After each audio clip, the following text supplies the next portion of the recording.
Apesar de pouca gente saber, a Polícia Rodoviária Federal possui um novo sistema que ajuda a localizar carros roubados. A vítima pode fazer a denúncia pelo telefone 191. Com isso, as chances de recuperar o veículo nas primeiras 72 horas aumentam e muito.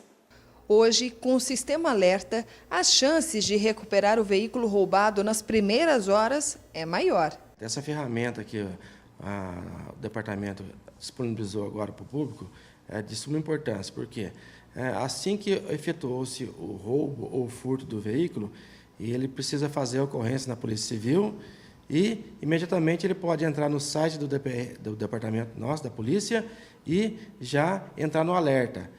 É bem explicativo, ele vai inserir os dados do veículo, tudo, e já vai emitir para mais de 400 pontos de fiscalização do Departamento da Polícia Rodoviária Federal e 480 viaturas, imediatamente. Então, a probabilidade de repente, esse veículo estiver transitando na rodovia ser fiscalizado e, no caso, retido. Essa novidade possibilita o registro de ocorrências com mais de 72 horas, que ficará na base somente para consultas. É importante ele também inserir depois, mesmo que seja depois de 72 horas, porque, como vai ficar no sistema de consulta, o veículo pode ser, de repente, ser fiscalizado e, imediatamente, o nosso sistema de consulta vai também alertar o policial ali que aquele veículo se trata de um veículo roubado. O registro de alerta não dispensa o boletim de ocorrência feito na Polícia Civil e pode também ser feito pelo telefone 191.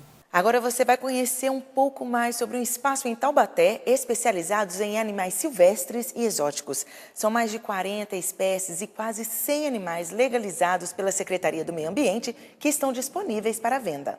Estamos na cidade de Taubaté e viemos hoje conhecer um espaço que conta com uma variedade de animais silvestres. Para mais informações, conversaremos agora com Érica Ravazzi. Olá, Érica. Como que surgiu a ideia do local e há quanto tempo o local funciona? Na verdade, a ideia surgiu desde quando meu marido ele tem um criador de aves, né? A gente tem um criador de aves legalizado pelo IBAMA há 8 anos mais ou menos. Desde então ele tinha um sonho de abrir uma loja de animais exóticos e desde lá para cá a gente vem construindo essa ideia até que há 3 anos e meio conseguimos realizar esse sonho, abrimos a primeira loja, né? E há 1 ano e meio nós estamos nesses espaços, ampliamos a loja e deu tudo certo. E qual que é a quantidade de espécies que existe nesse espaço? Aqui nesse espaço nós trabalhamos com aves, répteis e mamíferos. Temos dentre 40 a 50 espécies. Nos conte um pouco uma curiosidade desses animais aqui. Bom, aqui pra gente que trabalha aqui tudo é muito comum, mas para quem vem nos visitar, tudo é uma curiosidade, é um mundo muito à parte, né? Então, assim, a maior curiosidade é as pessoas conhecerem que essas espécies podem ser comercializadas e as pessoas podem ter esses pets em casa, né? Muitas pessoas chegam aqui e falam, nossa, mas um flamingo pode ter em casa legalizado, é permitido, uma coruja, um gavião pode ter. E aí, quando chega no mundo das cobras, dos répteis, aí vem aquela surpresa. Aí, tanto criança quanto adulto, e querem saber o que come, onde vive, quanto é a frequência de alimentação. E acho que essa é a maior curiosidade das pessoas. E como saber se o animal ele é legalizado pelo IBAMA? Essa é uma pergunta muito importante, né? As pessoas que querem adquirir esses pets, tanto silvestres quanto exóticos, né? É importante ter consciência de adquirir de forma legalizada para combater o nosso tráfico, né, ilegais. Então, assim, hoje quem cuida da gente não é mais o IBAMA, é a Secretaria do Meio Ambiente. Então, buscar, entrar em contato com a Secretaria do Meio Ambiente ou o site e lá buscar a lista de lojas e criadores que são legalizados e adquirir tanto de loja ou de criadores que estejam nessa lista de legalizados que são permitidos para evitar maiores problemas. Muito obrigada, Érica. Gisele Ferri, repórter setorial. A depressão pós-parto atinge mais de 2 milhões de mulheres por ano. Apesar de ser comum, esse mal deve ser tratado por um especialista. E é sobre isso que fala a entrevista do dia. Veja.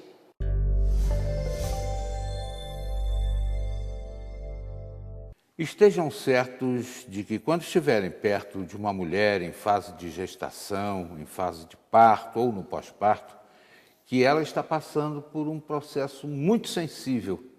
É uma situação em que a mulher preparando outra pessoa, ela sofre lá muitas alterações, e nós vamos falar sobre esse assunto hoje com uma pessoa que conhece bem, sensivelmente essa questão, que é a professora Miriam Benicasa, é pesquisadora e coordena uma pesquisa lá na Universidade Metodista de São Paulo e também atua na nossa vizinha aqui, Universidade de Taubaté, né? Exatamente. Muito legal a sua presença aqui, muito obrigado. E essa coisa mexe mesmo com a mulher, né? Mexe. É um prazer estar aqui, obrigada pelo convite. E ainda mais falar sobre um tema tão importante como a depressão pós-parto ou a vivência do pós-parto em si.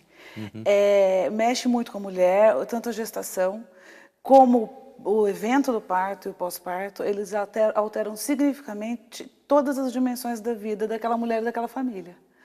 Não só biologicamente, porque existe uma proporção alterada de hormônios envolvidos nesse processo, mas pela própria dinâmica da família, a inserção de uma nova criança, a lida com uma realidade completamente diferente da anterior, a vivência de novos papéis. Então, ela era uma esposa ou não, ela era filha e agora ela também tem que ser mãe, inserir a vida profissional nesse sistema já mais complexo. Então, mexe com muitas áreas da vida. A canção diz: eu vi a mulher preparando outra pessoa. Ai, lindo, né? Eu acho isso de uma sensibilidade muito grande, porque é tudo ali, né? É um momento, eu não sei se é mais sensível à fase da gestação ou à fase do parto em que se vê a cria, né? Ou depois, né, essa coisa de se sentir meio esvaziada com a saída daquele ser que está lá dentro. É complicado isso, hein, Miriam? É complicado. São vivências muito diferentes.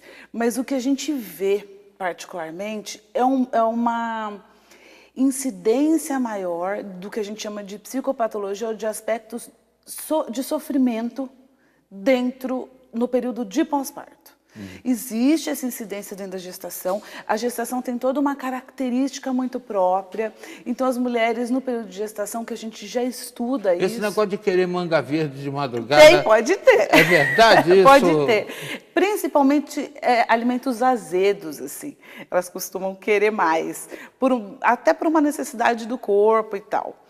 Mas essa história de boca seca, ser filho que vem com muito cabelo? Então, acho que é um pouquinho de...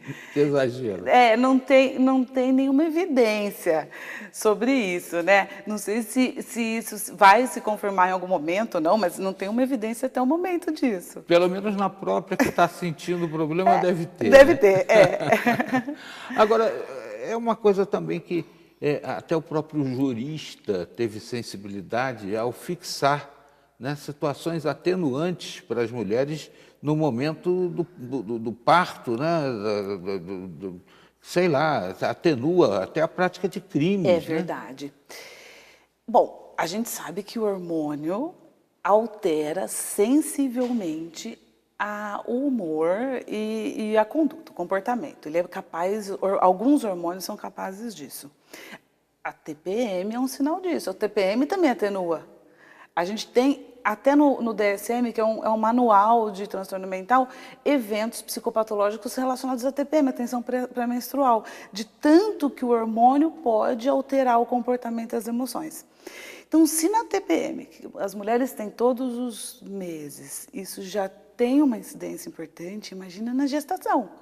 Imagina no pós-parto, onde a quantidade e a presença de alterações hormonais são muito mais intensas.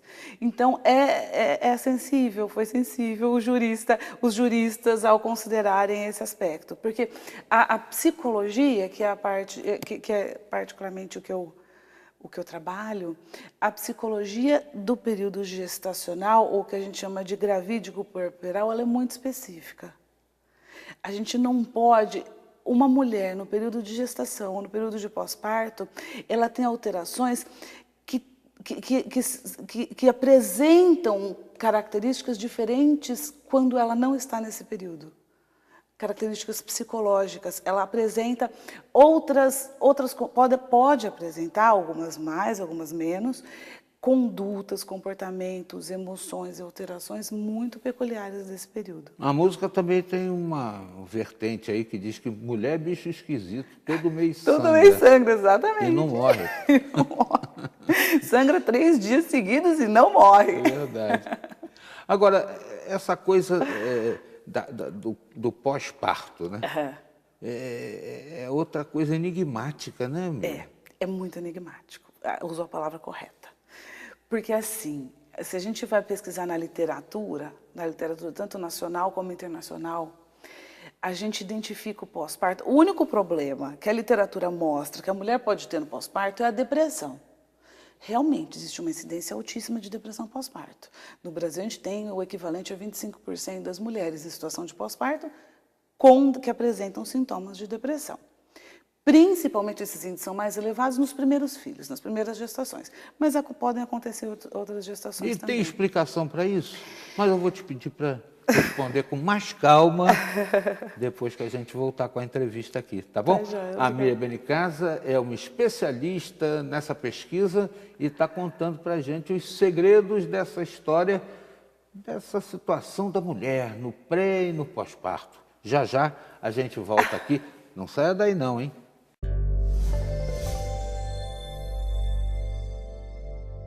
Nós vamos para um rápido intervalo e na sequência você vai ver. Microchip animal vira lei em vários estados brasileiros. É daqui a pouquinho. Voltamos já.